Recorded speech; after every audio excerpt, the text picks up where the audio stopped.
Assalamualaikum warahmatullahi wabarakatuh. Selamat siang anak-anakku. Bagaimana kabarnya? Mudah-mudahan kalian senantiasa dalam keadaan sehat walafiat.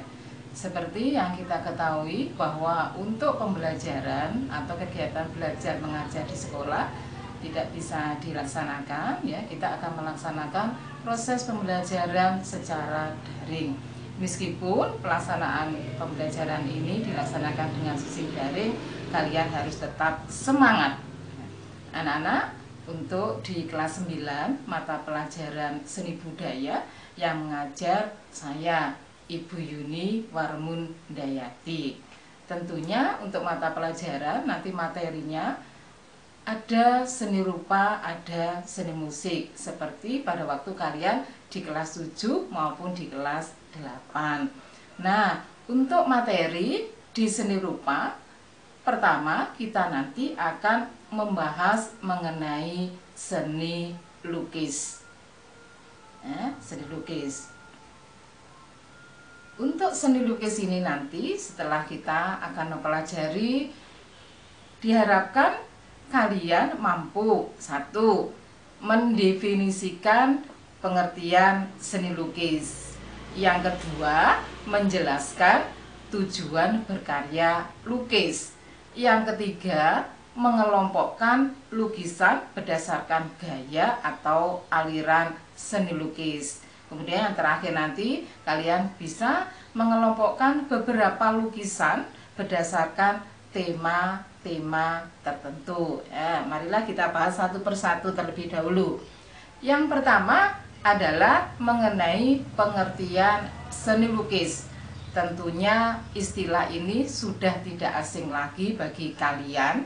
Kalian dulu pada waktu masih kelas 8, di kelas 9, kakak kelas kalian pernah mengadakan pameran lukisan. Ya. Pengertian seni lukis. Seni lukis adalah kebebasan berekspresi sebagai ungkapan perasaan manusia yang dituangkan dalam bidang dua dimensional dengan menggunakan garis dan warna. Ingat, seni lukis adalah karya seni rupa dua dimensional.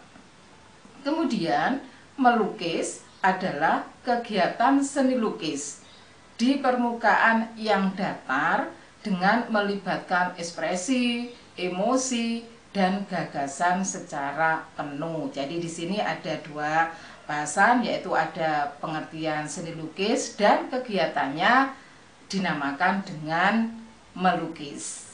Oke, lanjut. Kemudian selain itu kita juga harus tahu tujuan berkarya seni lukis.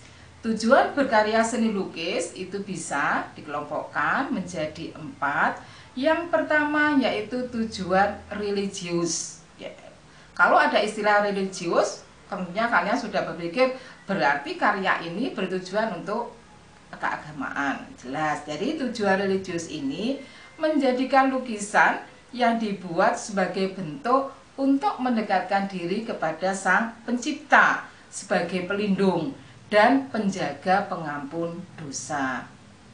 Tujuan yang kedua yaitu tujuan kritik sosial.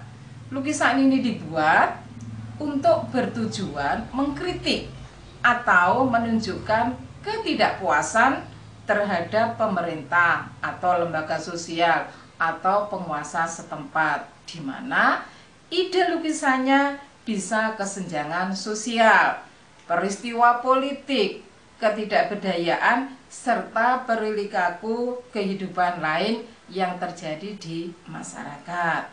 Lanjut di tujuan yang ketiga yaitu tujuan ekspresi. Lukisan menjadi media ekspresi dan juga media mencurahkan emosi atau perasaan pelukisnya. Dan tujuan terakhir yaitu tujuan komersial. Kalau sudah ada istilah komersial berarti ada hubungannya dengan apa?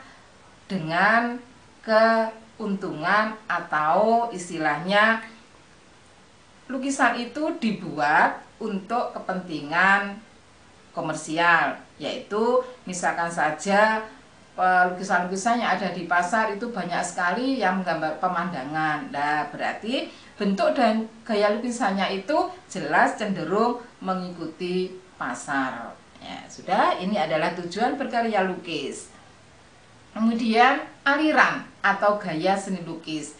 Aliran atau gaya seni lukis bisa dikelompokkan menjadi 3. Yang pertama yaitu representatif, yang kedua deformatif, yang ketiga non representatif. Ya, kita bahas satu persatu aliran tersebut.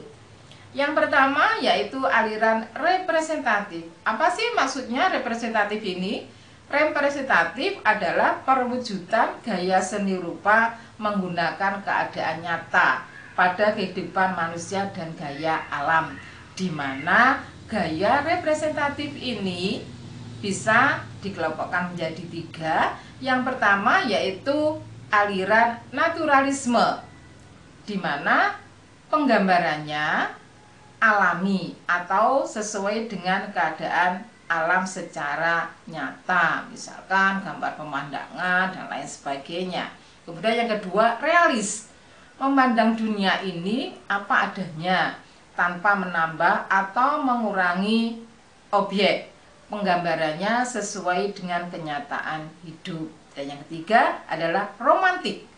Maksudnya di sini aliran romantik ini melukiskan cerita-cerita yang romantis, peristiwa yang dahsyat atau kejadian yang dramatis. Ya, kita lihat contoh-contohnya.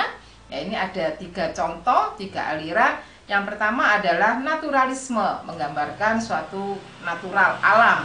Yang kedua, lukisan realisme sesuai dengan objek.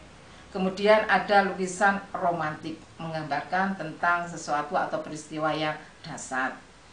Lanjut ke deformatif. Pengertian deformatif. Deformatif adalah perubahan bentuk dari aslinya sehingga menghasilkan bentuk baru namun tidak meninggalkan bentuk dasar aslinya. Aliran seni romantik itu ada beberapa istilahnya deformatif. Yang pertama yaitu ekspresionisme. Penggambarannya sesuai dengan keadaan jiwa sang pelukis yang spontan pada saat melihat objek lukisannya. Yang kedua, impresionisme, yaitu penggambarannya sesuai dengan kesan objek sesaat. Ya.